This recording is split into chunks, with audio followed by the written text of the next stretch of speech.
아멘. 오늘 하나님께서 우리에게 주시는 말씀은 사도행전 13장 13절에서 24절까지 말씀입니다. 사도행전 13장 13절에서 24절까지 말씀, 우리 IORC 146면에 있습니다. 함께 봉독하겠습니다. 이것은 하나님의 말씀입니다.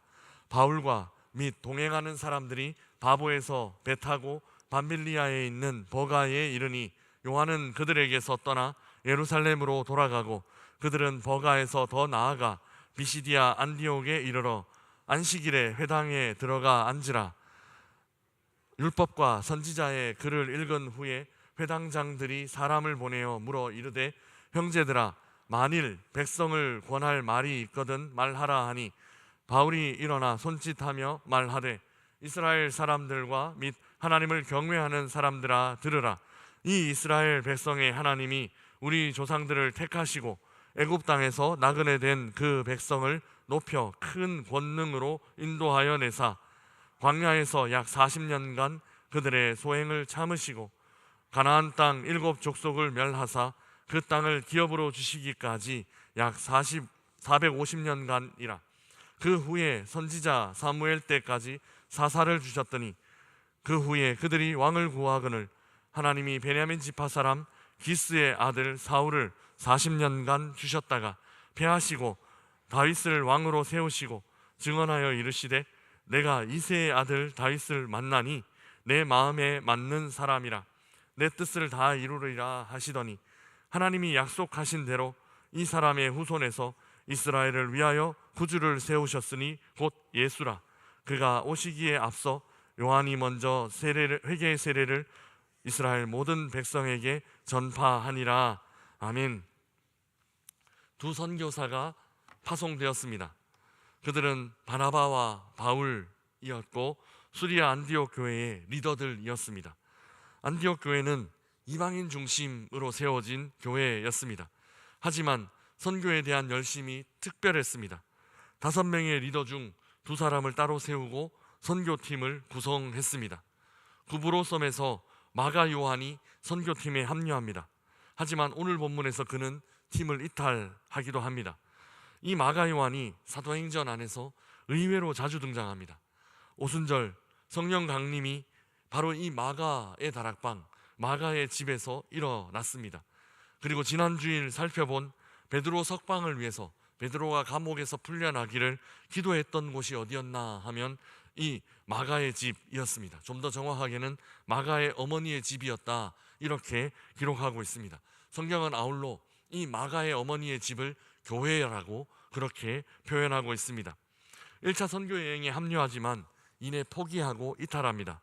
예루살렘에 많은 사람들이 모일 수 있는 집을 가진 집안에서 성장했으니 마가 요한 아마 꽤 부유한 집에서 자라지 않았을까 싶습니다.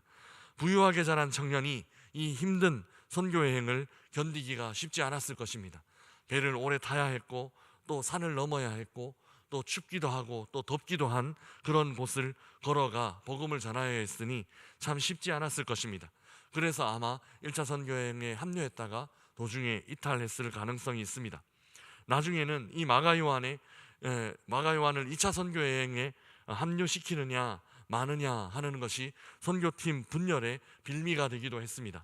바나바는 마가와 함께 가기를 원했고, 왜냐하면 바나바는 마가의 친인척이지 않았을까, 성경에 보면 그렇게 이제 알 수 있는데, 바나바는 마가와 함께 가기를 원했고 바울은 팀의 분위기를 해치는 이 마가가 합류하는 것을 반대했습니다. 이 일이 큰 다툼이 되어서 선교팀이 둘로 분열되기도 했습니다. 오늘 본문에서 선교팀은 구브로에서의 사역을 마무리하고 섬을 떠나 내륙을 향해 들어가게 됩니다. 비시디아 안디옥이라는 곳에 이르렀을 때에 안식일에 말씀을 전했습니다. 우리 14절 말씀 함께 읽어보겠습니다. 14절입니다. 그들은 버가에서 더 나아가 비시디아 안디옥에 이르러 안식일에 회당에 들어가 앉으니라. 아멘. 선교팀은 유대인 회당을 중심으로 사역을 시작했습니다. 생뚱맞게 이방인에게 복음을 전하는 것보다는 구약 성경 전통을 함께 공유하고 있던 유대인들에게 먼저 복음을 전하는 것이 더 좋은 전략이 될 수 있었습니다. 구브로에서도 유대인 회당을 방문했습니다.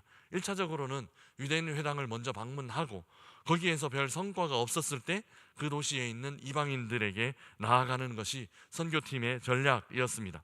하지만 누가는 구브로에 있는 회당에서 일어난 일을 특별히 긴 설명 더하지 않습니다. 그저 총독 서기오 바울과 또 마술사 엘루마 사이에서 일어난 일을 중심으로 구브로에서 일어난 일, 그 영적 전쟁을 묘사하고 있습니다. 오늘 본문은 비시디아 안디옥의 회당에서 전한 말씀을 자세하게 기록하고 있습니다. 이 말씀은 구약 성경의 요약이고 이스라엘 역사의 축소판입니다. 사도행전 7장에는 이미 한번 구약 성경이 요약되어서 선포된 적이 있습니다. 거기서는 스데반이 구약 성경과 이스라엘 전체를 요약하고 또 유대인들을 아주 심하게 질책하는 장면이 기록되어 있습니다. 이와 비슷하게 오늘 본문 13장은 이스라엘 전체를 요약하면서 바울의 입을 통해서 이스라엘 전체가 다시 한번 요약되는 그런 모습입니다. 이 구약의 요약은 어디를 향하고 있는지가 중요합니다. 그저 구약 성경이 어디에 뭐 있고 창세기에 뭐 있고 또 뭐 그 여호수아에 뭐 있고 시편에 뭐 있고 이런 식으로 구약 성경을 그냥 요약해서 나열하는 것이 중요한 것이 아닙니다. 구약 성경이 어디를 향하고 있는가? 이스라엘 그 전체 역사가 어디를 향하고 있는가? 그 향하고 있는 지점이 바로 예수 그리스도다라는 것을 바울은 강조해서 전하고 있습니다. 바울은 단순히 구약 성경을 설명하려고 하지 않습니다. 바울은 이 구약 성경의 핵심이 뭐냐? 구약 성경이 어디를 향하고 있느냐 하면 예수 그리스도를 향하고 있다. 그 회당에 모인 유대인들에게 설명했던 것입니다. 우리 21절에서 23절까지 말씀 우리 함께 읽어보겠습니다. 같이 읽겠습니다. 그 후에 그들이 왕을 구하거늘 하나님이 베냐민 지파 사람 기스의 아들 사울을 40년간 주셨다가 패하시고 다윗을 왕으로 세우시고 증언하여 이르시되 내가 이새의 아들 다윗을 만나니 내 마음에 맞는 사람이라 내 뜻을 다 이루리라 하시더니 하나님이 약속하신 대로 이 사람의 후손에서 이스라엘을 위하여 구주를 세우셨으니 곧 예수라. 아멘. 이스라엘 민족이 왕을 구하였던 것, 이스라엘 민족에게 사울을 주셨던 것, 또 이스라엘 민족에게 다윗을 주셨던 것, 이 역사 개개의 어떤 의미가 중요하기보다는 무엇이 중요한가 하면 이렇게 흘러가는 역사의 종착 지점, 한 단락 지점이 어디인가? 바로 예수님이다 라는 것이 중요하다라는 것이죠. 구약 성경 안에 있는 이스라엘의 역사는 그냥 아무 의미 없이 아무 목표 지점 없이 흘러가는 그런 시간이 아닙니다. 분명한 목표 지점을 두고 그 목표를 향해서 흘러간 역사였고 흘러간 시간이었다라는 것이죠.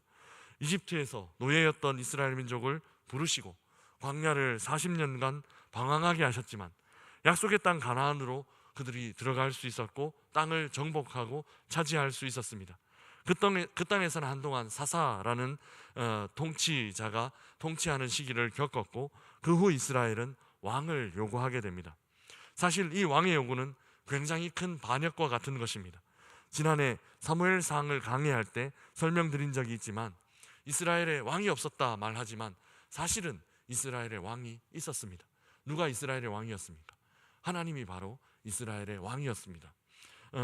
그래서 이스라엘이 왕을 세워달라라고 요구한 이 요구는 하나님 말고 다른 왕 필요합니다 라는 그런 요구였고, 또한 이 말의 의미는 하나님을 왕으로 인정하지 않겠다, 하나님 당신을 왕으로 인정하지 않겠다, 그런 마음이 담겨 있었기 때문에 반역과 같은 것이었다라고 볼 수 있습니다.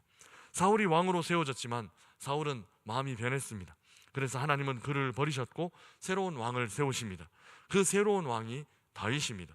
그리고 이 다윗의 후손으로 누가 오시는가 하면 예수 그리스도가 오신다라는 것이 이스라엘 역사 전체의 요약이고 이스라엘 역사 전체가 이 예수 그리스도를 향해서 흘러가고 있다라는 것이 핵심입니다.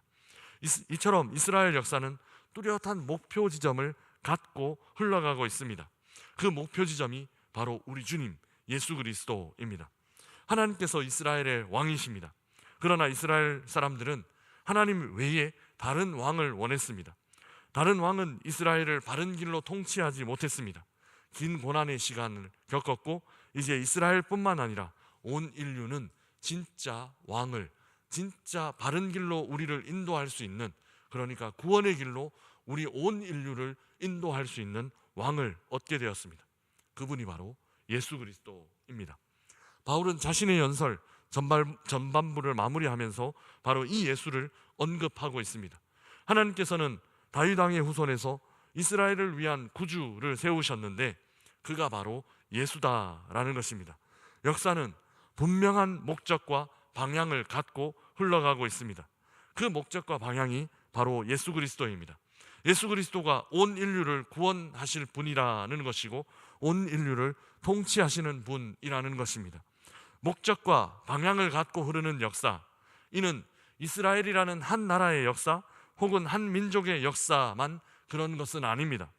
한 개인의 역사도 분명한 목적과 분명한 흐름을 갖고 있습니다. 우리 개인의 역사도 예수님 만남으로 일단락됩니다. 예수님 만남으로 한 어떤 챕터가 정리된다라는 것입니다. 이 땅에서 예수님이 오셔서 기원 전과 기원 후, 그러니까 비포 크라이스트 BC와 아노 도미니 AD가 나누어지듯이 우리 개인의 역사도 예수 그리스도께서 우리 개인의 인생에 임하심으로, 주인으로 임하시기 전과 후의 극단적인 차이로 나누어질 수 있다라는 것입니다. 예수님이 계시지 않으셨을 때 우리의 인생은 목적도 없고 방향도 없는 그런 인생이었습니다. 시간이 흘러가니까 그저 흘러가는 시간이었고 무엇을 위해 무엇을 향해 이 시간을 보내고 있는지 알 수 없는 그런 시간이었습니다. 그러나 예수 그리스도께서 우리 인생 안으로 들어오신 후 우리의 인생은 완전히 바뀌었습니다. 의미 없었던 시간에 의미가 부여되었고 목적이 없었던 인생에 목적이 생겨나기 시작했습니다. 더 중요한 것은 생명이 없었던 삶에 생명의 호흡이 시작되었다라는 것입니다. 이처럼 예수 그리스도께서 임하시고 예수 그리스도께서 오심이라는 것은 한 온 인류의 역사도 바꾸실 뿐만 아니라 한 개인의 역사도 바꾸어 주신다라는 것입니다. 사랑하는 명선의 가족 여러분, 선교팀이 비시디아 안디옥에 이르렀습니다. 선교팀이 오기 전 이곳은 목적도 없고 또 방향도 없는 인생을 사는 사람들로 가득한 곳이었습니다. 그러나 이제 달라졌습니다. 선교팀이 오고 난 이후에 이 도시에 의미가 부여되기 시작했다라는 것입니다. 이곳에 있는 회당에서 바울은 구약 성경과 이스라엘 역사를 설명합니다. 이스라엘 역사의 목적과 방향이 생겨났습니다. 바로 예수 그리스도입니다.